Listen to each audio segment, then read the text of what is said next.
അല്ലാഹ് ലാ ഇലാഹ ഇല്ലല്ലാഹ് മുഹമ്മദുർ റസൂലുള്ളാഹ്. എന്താ എഴുതിയേക്കണത്? അർശിന്റെ തൂണിൽ ലാ ഇലാഹ ഇല്ലല്ലാഹ് മുഹമ്മദുർ റസൂലുള്ളാഹ് എന്നെഴുതിയതായി അല്ലാഹുവേ ഞാൻ കണ്ടു എന്ന് ആദം നബി അലൈഹി സ്വലാത്തു വസ്സലാം അള്ളാഹുവിനോട് മറുപടി പറഞ്ഞു. അപ്പോ നമ്മൾ ചിന്തിക്കേണ്ടത്, നബി സല്ലല്ലാഹു അലൈഹി വസല്ലമ തങ്ങളെ സൃഷ്ടിച്ചിട്ടില്ല. നബിയുടെ പേര് അർശിന്റെ തൂണിൽ എഴുതിയിട്ടുണ്ട്. അത് മനസ്സിലാക്കിയിട്ടാണ് ദുആ ചെയ്തത്. ഫഅലിംതു, ആദം നബിയുടെ വാക്കാണ്. ഫഅലിംതു, ഞാൻ അറിഞ്ഞു.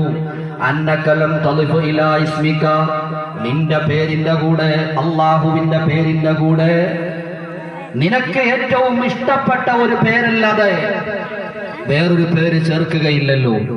ലാ ഇലാഹ ഇല്ലല്ലാഹ് എന്ന അള്ളാഹുവിന്റെ പേരിന്റെ കൂടെ അല്ലാഹയല്ലാതെ മറ്റൊരു ആരാധനക്കർഹനില്ല എന്ന കലിമത്ത് തൗഹീദിന്റെ കൂടെ ഒരു പേര് ചേർക്കണമെങ്കിൽ ആ വ്യക്തി അത്രക്കും നിന്നോടടുത്ത ആളായിരിക്കണമെന്ന് ഞാൻ മനസ്സിലാക്കിയിട്ടാണ് ഇത്തരത്തിലൊരു പ്രാർത്ഥന നടത്തിയതെന്ന് അബുൽ ബഷർ ആദം അലൈഹി സ്വലാത്തു വസ്സലാം നമ്മെ പഠിപ്പിക്കുമ്പോൾ അള്ളാഹുവിന്റെ മറുപടി ഫഖാല സദഖത യാ ആദം, അല്ലയോ നബിയേ നിങ്ങൾ സത്യം പറഞ്ഞിരിക്കുന്നു.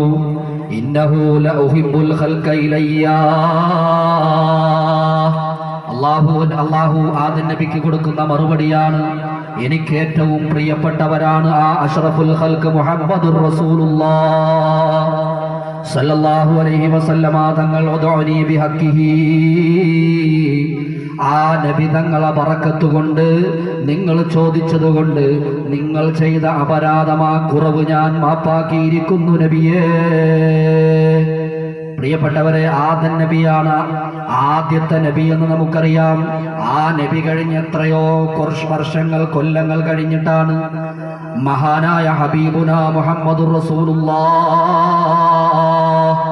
സല്ലല്ലാഹു അലൈഹി വസല്ലമ തങ്ങൾ ഈ ലോകത്ത് പൂജാതനായത്. ആ നബിയെ തവസ്സുലാക്കിയിട്ട് അവിടുത്തെ ബറക്കത്ത് കൊണ്ട് റഹ്മാനായ അല്ലാഹ്, ഞാൻ ചെയ്ത ഈ കുറവ് നീ മാപ്പാക്കണേ എന്ന് അബുൽ ബഷർ ആദം നബി ദുആ ചെയ്തിട്ടുണ്ടെങ്കിൽ, പാപികളും ദോഷികളുമായ നമ്മൾ മുഹമ്മദുർ റസൂലുള്ളാഹ് സല്ലല്ലാഹു അലൈഹി വസല്ലമ തങ്ങളുടെ ബറക്കത്ത് കൊണ്ട് അല്ലാഹ് ഞങ്ങളുടെ ദോഷങ്ങൾ നീ മാപ്പാക്കണേ എന്ന് ദുആ ചെയ്യുന്നത് കൊണ്ട് വല്ല കുഴപ്പവുമുണ്ടോ? നമ്മളൊക്കെ ആദം നബിയുമായി തട്ടിച്ചു നോക്കുമ്പോൾ നമ്മളൊക്കെ എവിടെയാണ്?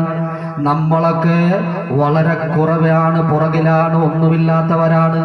അതുകൊണ്ട് നമുക്ക് അഷ്റഫുൽ ഖൽഖ് മുഹമ്മദുർ റസൂലുള്ളാഹ് സല്ലല്ലാഹു അലൈഹി വസല്ലമ തങ്ങൾക്ക് വേണ്ടിയിട്ട് നാം ഈ ചെലവഴിച്ച ഈ സമ്പത്തും ആരോഗ്യവും ഒഴിവു സമയവും ഈ എല്ലാം അല്ലാഹു നമ്മിൽ നിന്ന് കബൂൽ ചെയ്ത് നമ്മുടെ പാപങ്ങൾ പൊറുക്കാൻ കാരണമാകട്ടെ. പ്രിയപ്പെട്ടവരെ, ഈ മജ്ലിസൊക്കെ നാളെ ആഖിറത്തിൽ നമുക്ക് ഉപകരിക്കുന്ന മജ്ലിസുകളാക്കി അല്ലാഹു മാറ്റി തരുമാറാകട്ടെ. നമുക്ക് അല്ലാഹു ആഫിയത്തുള്ള ദീർഘായുസ് നൽകട്ടെ. അല്ലാഹു തആല നമുക്ക് ആരോഗ്യം നിലനിർത്തി തരുമാറാകട്ടെ.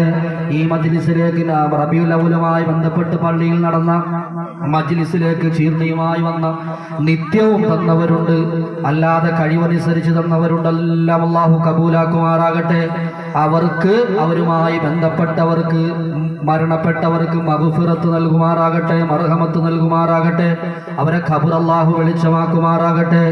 അല്ലാഹു തആല ഈ മസ്ജിദിന്റെ സമീപത്തു നിന്ന് മൺമറഞ്ഞു പോയവരെ ഖബർ സ്വർഗമാക്കട്ടെ. ഈ പള്ളിക്ക് വേണ്ടി സഹകരിച്ച ഒരുപാട് ആളുകളുണ്ട്. അല്ലാഹു അവരെ ഖബർ ഈ മജ്ലിസിന്റെ ബറക്കത്ത് കൊണ്ട്, ഇവിടെ കുഞ്ഞുമക്കൾ ആലപിക്കുന്ന പറയുന്ന ഈ മദ്ഹിന്റെ ബറക്കത്ത് കൊണ്ട് അവരെ ഖബർ അല്ലാഹു സ്വർഗീയ പൂങ്കാവനമാക്കി അനുഗ്രഹിക്കുമാറാകട്ടെ.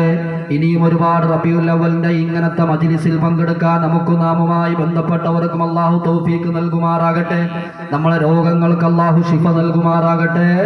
ആമീൻ ബിറഹ്മതിക യാ അർഹമർ റഹീമീൻ.